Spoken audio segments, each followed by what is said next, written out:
Great. So thanks for coming to Generation Everyone. First, we're just going to introduce all of our panelists, and then we'll get going. So I'm Amanda Goad from BoldBrew and Project 16. I'm Shanti Hodges from Hike It Baby. Hi, good morning. My name is Natasha Hale, and I am working with the Bears Ears Intertribal Coalition as their lead staffer, and I work with the Grand Canyon Trust. Yeah. That's a hard act to follow. I'm Jen Taylor. I work with Mountain Khakis. I'm the brand manager and creative director. Hi, I'm Cammie York-Feir. I am the social media specialist for Osprey Packs. Kristin Carpenter-Ogden. I'm the founder and CEO of Verde Brand Communications and Verde Strategy. Hi, I'm Jen Gurecki. I'm the CEO and co-founder of Coalition Snow. Woo. Great. So thanks for coming to this panel. As everyone saw, the name of this panel is Generation Everyone. And as the industry grows and continues to spotlight women and have more women entering the outdoor industry every day, we think it's great, and we want to invite more women to the table. And we want to start talking about the different generations of women at the table right now, because there's a lot of different generations up here, a lot of women from different places, different locations, different parts of the industry. And no matter how we work together, there's always ways we can learn from one another and learn from our generations and better the industry as a whole and keep bringing more women to the table. So today we're going to share each and every one of these women's backgrounds and who they've worked with in the industry and how those bonds and bonds between women form a stronger community in the industry. So we're going to start with my relationship with Jen and I, and how we met and how we've been working together for the last year. So Jen and I first met at SIA last year, so not very long ago. But then we officially kicked it off and really started a relationship at Mountain Ventures Summit in Telluride last February. And one of the first things I said to Jen when I met her was, "I've heard you're a little difficult to work with." And she said, "Of course," and we were great friends right away. So working with Jen over the last year has been instrumental to my career and learning and connecting and finding someone to confide in. There's 10 years between Jen and I. So at our ages, people might think that's not much, but Jen has a decade on me in entrepreneurship. And I think that's really important because there's so much I can go to her for and ask her for about what she's done with Coalition Snow and a lot of her other women's owned businesses. She has so much grit, so much gumption, and she goes for it. And having that relationship and that 10-year difference has been such an amazing experience. Oftentimes when you think about, I'm 40 and loving it, the best thing ever. A lot of times you hear conversations around, oh, those millennials, this and that, and I've found that my relationship with Amanda, with her being 10 years younger, has been really helpful for me, having a pulse on things outside of what I care about. A lot of times we can be really myopic, both in our personal lives and in our business lives, and not really understand that there might be other people in this world who see things a different way. And for me to have a women-specific company, we need to be really clear that not all women fit in a box. And just the way that I perceive women or what women want isn't necessarily what is actually valuable to all of them. So to have Amanda, what I would consider you on my team, like team world domination, it's been really helpful to understand some of the issues and the opportunities with a younger generation. And on a personal level, I think that what Amanda and I have been able to do is also understand that some of that conflict that you might find with younger women being intimidated of older women, i.e. she's difficult to work with, I just get some shit done. Let's just be clear about that.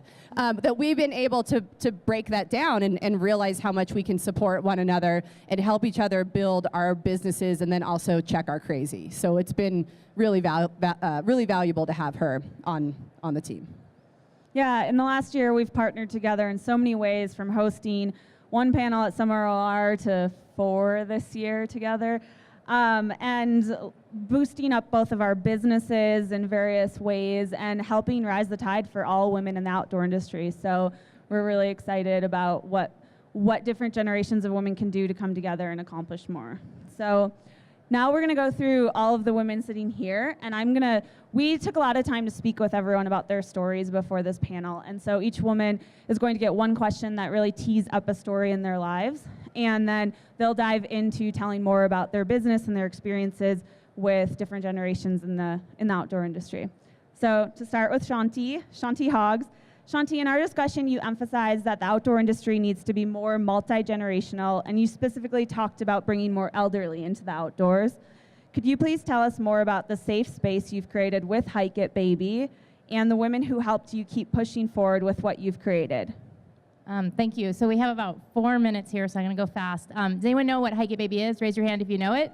Woo! So Hike It Baby is a nonprofit that I founded 4.5 years ago. I had a baby I was looking for people to hike with, so I started a hike club in Portland, and it blew up, and now it's in 350 cities, and we have over 2,500 hikes a month in our calendar.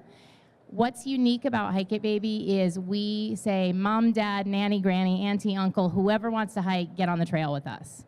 So our goal with Hike It Baby is we do under 5-mile hikes, and we really like to get everyone out. Well, what I learned in the last year is everyone meant everyone. So all of a sudden I noticed with a recent election, I'm not gonna get political on you all here, I suddenly went on a women's march and I posted a picture and I started getting kind of hate mail from people really upset, not hate mail, angry mail, saying they were upset at me posting a picture. And so I suddenly realized these aren't the people these aren't my friends. I don't want everybody in the world in my group. And I had to be talked off the ledge at midnight by Rue Mapp. Who knows Rue Mapp? She's super awesome. Shout out to Rue Mapp. Rue Mapp and I are a couple months apart in age, and she just talked to me that night and said, you have to recognize you've created a space where all generations are coming together on the trail. You have mom, dad, nanny, granny, auntie, uncle, and that's a very rare space in the outdoor industry.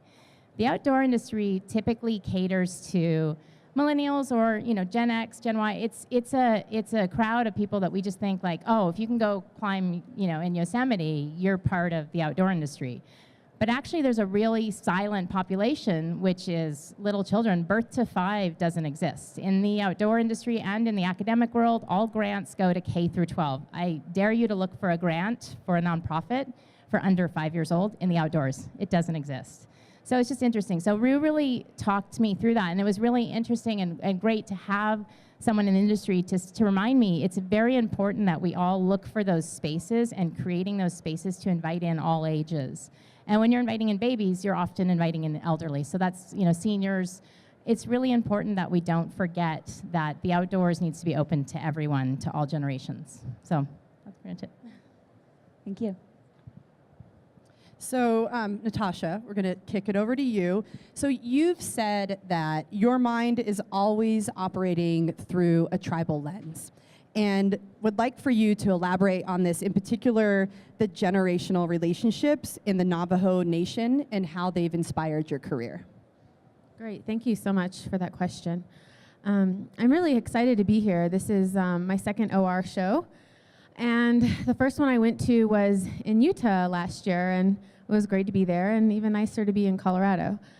So this is kind of a new community for me that I'm meeting, and thankfully for Amanda. I've been invited to come to OR for the past several years by different groups, but I met Amanda through her Wild Women's Project and got to know her and got to make some great connections in this community. But before I kind of go and answer that question, I'm hoping there's other Navajos here, and I want to introduce myself. I'm no dai de nanshle, Arab Bashichin, Hashkana Zoa Dashache, Do Arab Dashanella, Aquatego Sananshle, Basklate Nasha. So I'm a Navajo from the Navajo Nation. I grew up around a community called Twin Lakes, north of Gallup, New Mexico. So I grew up in and around Gallup.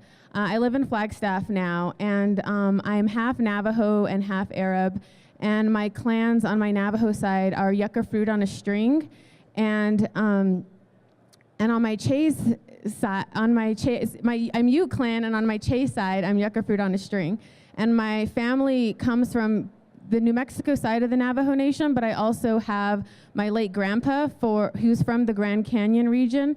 And so that's who my family is. So I wanted to share that. So this is a new community for me, and it's really been interesting to see the energy. I think this energy has been here for a while, but I've gotten to see the momentum that this community has started and initiated around protecting places, and that's been really motivating for me. A lot of my focus is around a tribal lens. I'm always, I'm Navajo. My mindset is always thinking about how is it that we continue to strengthen ourselves as a people, and those intergenerational relationships are really important. And you talked about, people like our elders, they hold the knowledge of our landscapes. And that's kind of how the Bears Ears movement started. Just really quickly for background is that a lot of our people have connections still to the landscape of the Bears Ears, and all of that was done through GIS mapping and interviews.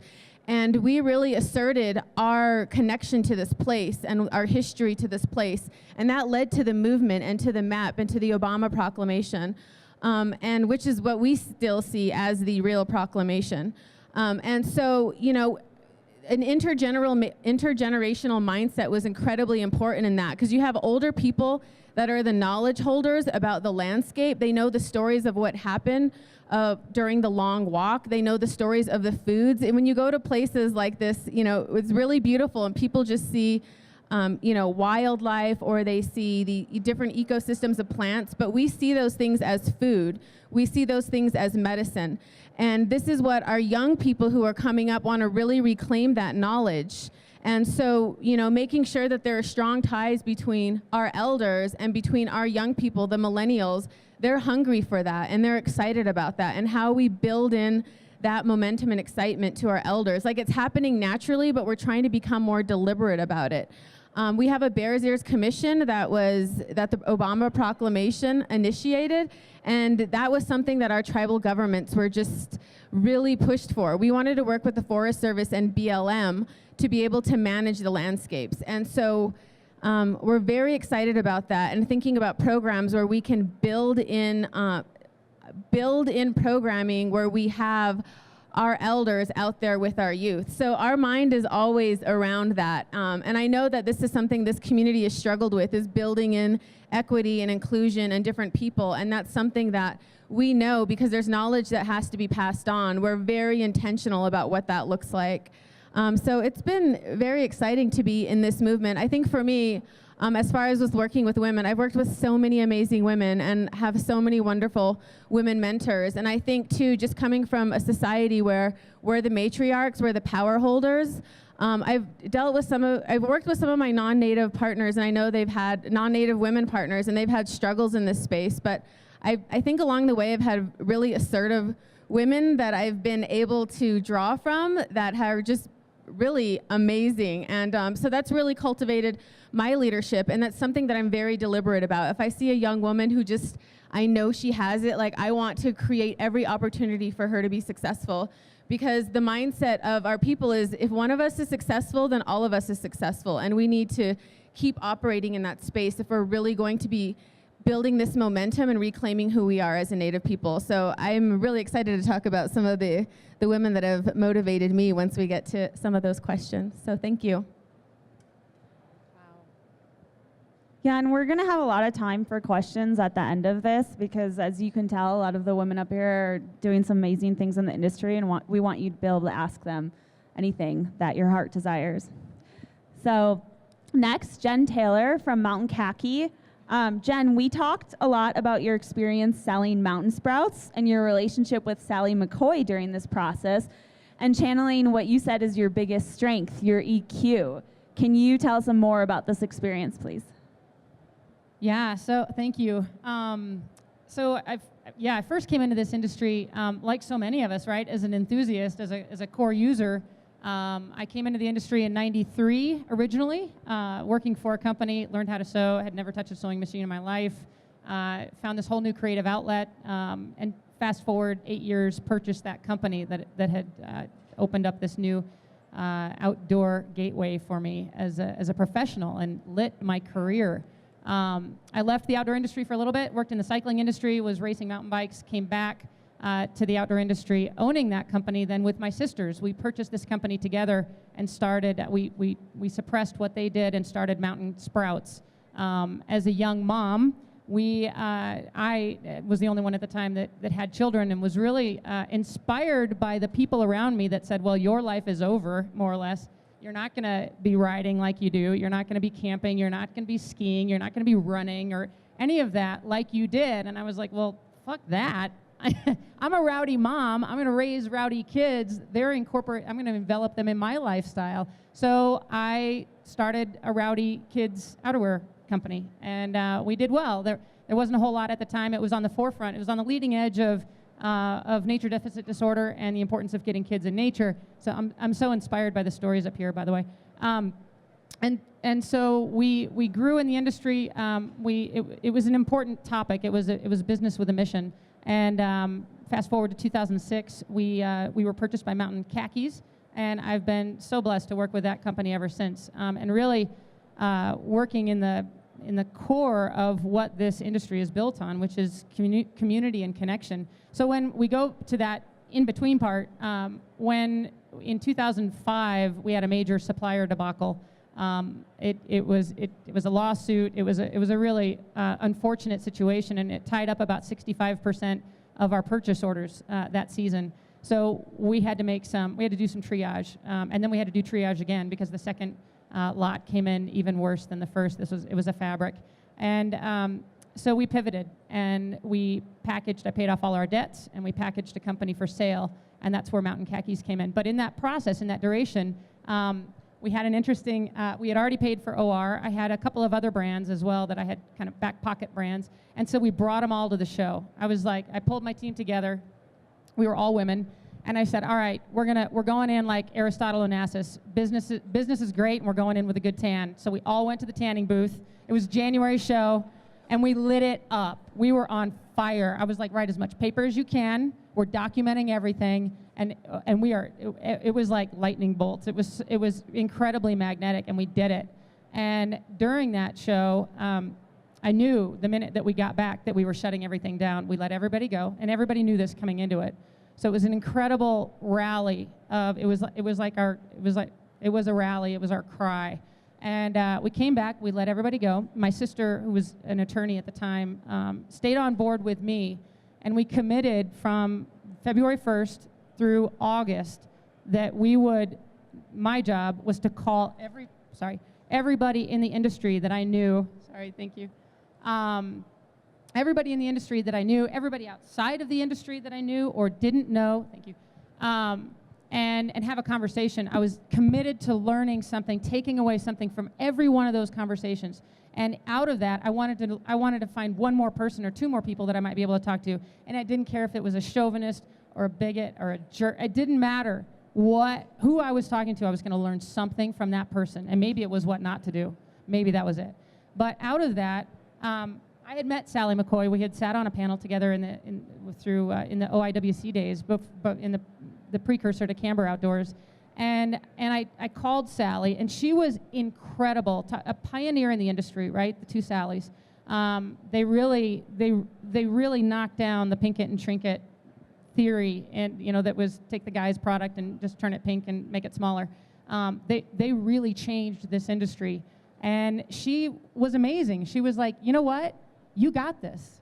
You got this. And it was the best thing that I had going. And what she referred to was that the best thing I had going for me was my gut. It was my intuition. And so what we talked about was vulnerability and exposing yourself and just literally laying it all out there.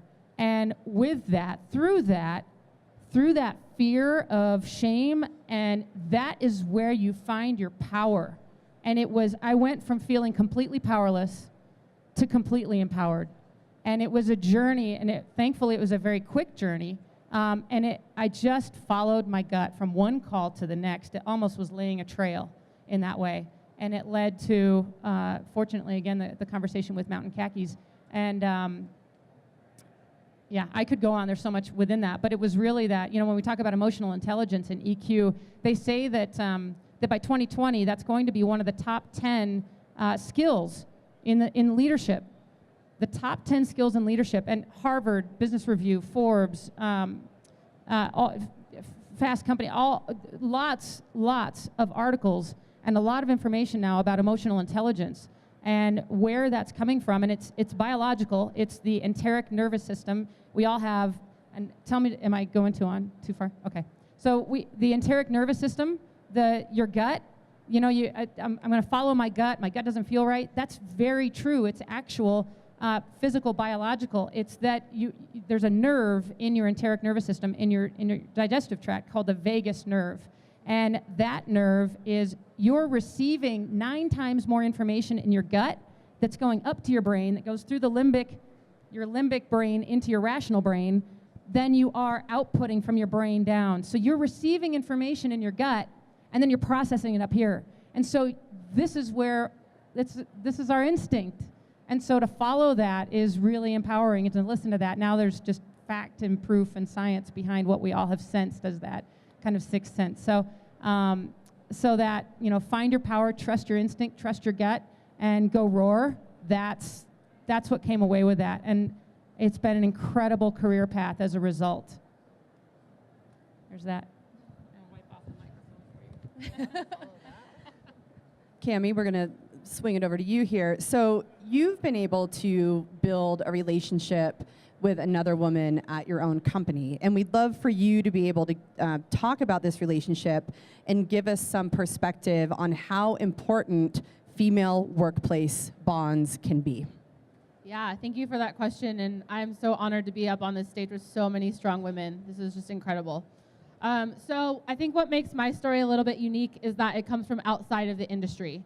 So I've only been working in the outdoor industry for about 1.5 years, and while I have formed a lot of strong bonds and have a lot of good female mentors, I feel like this story stands out a little more to me.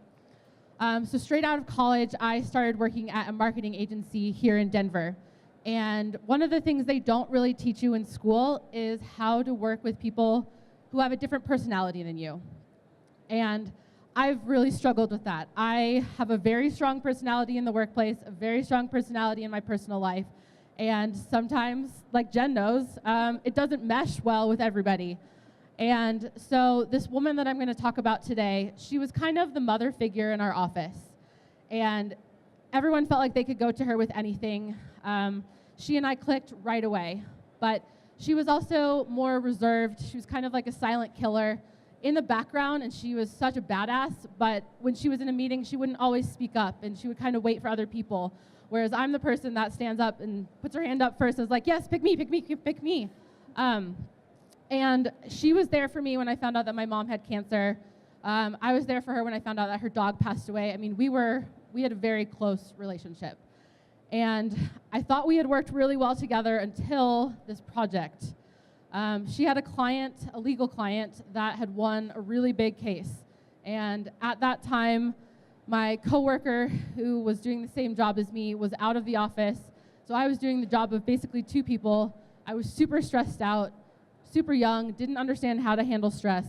She came to me with this last-minute project and said, I need this laundry list of things done by tomorrow morning, and it's 4 o'clock in the afternoon. And I'm like, oh, crap. And my stress reflex kicked in, and personality comes out, and we exchanged some words that were a little bit heated. And I went home after that and thought through the experience, and I was like, you should have handled that very differently. And I was really disappointed in myself. And I think what I learned from that, what she helped me learn from that, is it's okay to have a strong personality and be confident and strong, but you can do that without being dominating, and I hate to use this word, but it gets thrown around a lot, a bitch.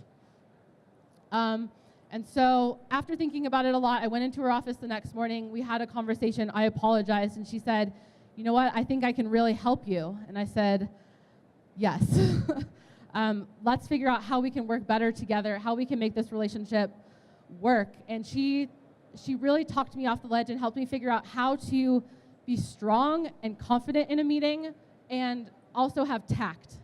I think that's a really important thing in conversations, is that you can stand up and speak up for yourself and have an opinion and bring ideas to the table in a very positive way. And so I just want all of you out there to know, if you have a strong personality, it is okay. You just have to learn a little bit of self-awareness and know when to bring that to the table and when to kind of put that aside and say, you know what, this conversation or this project is more important than what my opinion is at the current time. So that's what I learned. Thanks, Cami. And so last, we're going to hand it over to Kristin Carpenter-Ogden of Verde.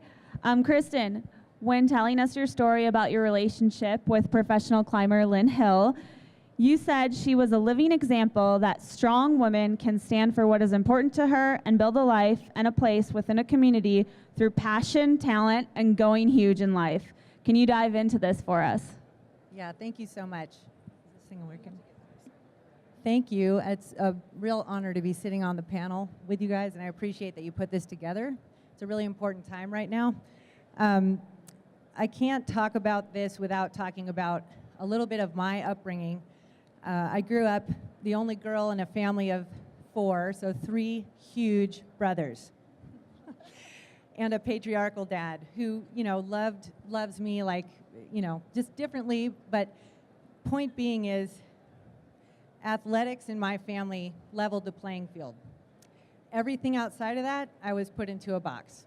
Okay, so I always had this great identity, and I loved being an athlete. I loved being active.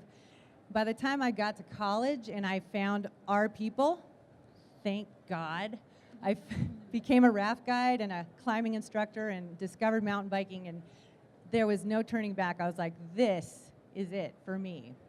And I suddenly realized, okay, I have this passion, I have this community, what do I do with the rest of my life? And I loved climbing, I still do, and at the time, Lynn Hill was just this otherworldly being that showed me that there was a very equal playing field, and she had no problem at all saying, not only am I equal to all y'all, but I should be making the same amount of money when I beat your ass in a contest. And she had no filter, and I had never seen anything like that, especially in, I grew up in these industries, and I love them for everything they've given to me, and I want to give back until I can't anymore. But I did not understand how to bring what she showed into business, into life, etc. But she gave me this sense of permission that I will never forget.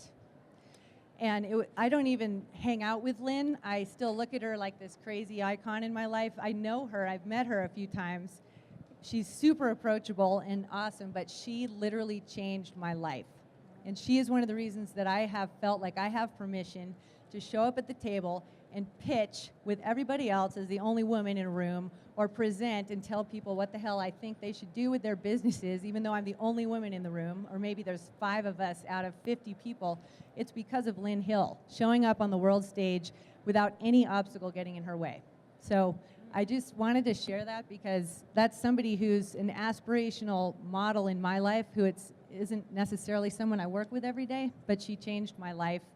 And I've also really helped my brothers be better dads to their daughters through the process of all of this. And honestly, this industry is at such an incredible, pivotal time right now, and I, again, want to applaud you both for doing what you're doing with your panels and your leadership here, because the door is open, the portal's there, and there's so much love and camaraderie for men and women, but especially around women lifting each other up at a time like this. There's no turning back, ladies. So I just wanted to throw that out there. That's my story. Awesome. So before we get into Q&A, I just wanted to put the floor open to anyone else on the panel if you wanted to dive into something anyone else said or riff off of things that have been discussed up here, and then we'll open it up to Q&A. So did anyone have anything else to add? I do. I have 2 things to add. Of course you do. Of course I do. But so I've been taking notes, listening to everyone, and I just, wow, I'm so glad that I decided to spend an hour with all of you today. Thank you. I love what you were just talking about with Lynn. It's this idea that you can't be what you can't see, right? So we need older humans, and women in particular, in our lives, because if we don't even see them, we don't even have anyone to look up to, right? And so I agree with you, but that we're at this time where as women we can take more formalized leadership positions in this industry, and what a gift that is to younger women, and imagine how much further we'll be able to come because of all the women they get to see that we never did. And that's really struck me. The other thing that I was thinking about as well, Cami, with what you were saying, is that I feel like we hear so often that women are actually each other's worst enemies. That's a myth, and I think we should crush it today. I'm over it. I don't want to hear it again. My experience in this industry is that women support each other so much. And I think my relationship with Amanda is a perfect example, and just look at all the women here. And really, it's like, collaboration is the new competition. We're not competing with one another. We're actually collaborating because we get, to your point, that if a rising tide lifts all boats for women in the industry. So thank you for all of your comments on that. Thank you, everyone.